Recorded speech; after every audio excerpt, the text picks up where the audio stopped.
1 Corinthians chapter 2 verse 8లో ఎలా ఉంది?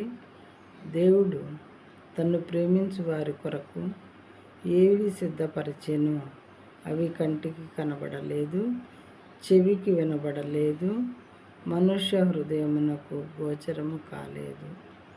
మళ్ళొకసారి, దేవుడు తన్ను ప్రేమించు వారి కొరకు ఏవి సిద్ధపరచెను, అవి కంటికి కనబడలేదు, చెవికి వినబడలేదు, మనుష్య హృదయమునకు గోచరము కాలేదు.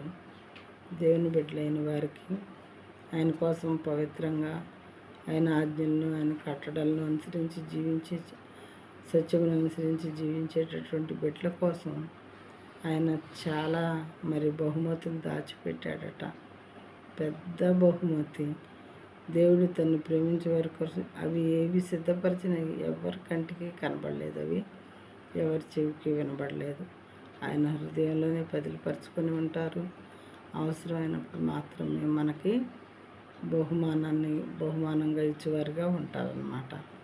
మనుష్య హృదయాలకి గోచరం కాలేదు, ఎవరికి అర్థం కాదు ఆయన ప్రేమ. కానీ ఒక చక్కని బహుమానాన్ని దేవుడు, వింతైన బహుమానాన్ని, ప్రేమతో కూడినటువంటి ఆ బహుమానాన్ని తగిన సమయంలో మనకి ఇవ్వటానికైనా సిద్ధంగా ఉన్నారని మాత్రం దేవుని బిడ్డలో అర్థం చేసుకోవాలి.